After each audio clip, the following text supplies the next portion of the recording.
નમસ્કાર ખેડૂત મિત્રો, આપણે આ જીવકર કંપનીના મીરામાર તુવેર જોયા. તમને વિડીયોમાં ઉપર પેકેટ દેખાતું જ હશે કે આ જીવકર કંપનીની મીરામાર તમે જોઈ શકો છો. સિંગની ક્ષમતા કેટલી છે અને ફ્લાવરિંગ કેવું છે અને સિંગ કેવી છે. આપણે ખેડૂતને પૂછીએ એમનું નામ શું ને ગામ શું.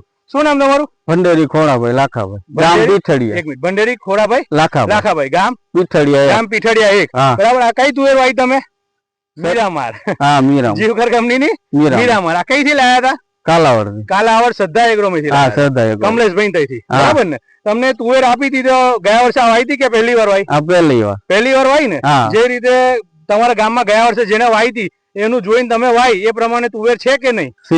છે ને. બરાબર. તો તમને આ જમીન વિશે ને ખેતર વિશે શું કહેવા માંગો છો? કેવું ખેતર છે, કેવી તુવેર પકવી તમે કહો? જમીન જરાક હલકી છે પણ તુવેર સારી છે. તુવેર સારી છે ને. રોગ જીવાત કેવા છે બીજા કરતા? ના, રોગ જીવાત બહુ નથી આવતા. બહુ નથી આવતા. બહુ ઈયળનો નથી. ઈયળનો નથી ને. અત્યારમાં લગભગ આ સિંગો લગભગ 80% પાકો આવી છે. પણ તમે આમ જુઓ ને, સિંગ તોડો તો અંદર થી હળોય નહીં નીકળતું.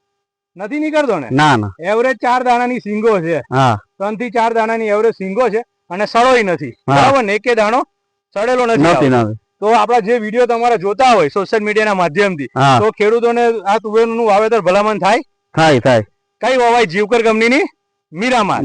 એક વાર જરા બોલજો તો કઈ વવાય? જીવકર કંપનીની મીરામાર. હા, મીરામાર. કઈ તુવેર? મીરામાર. ભલે.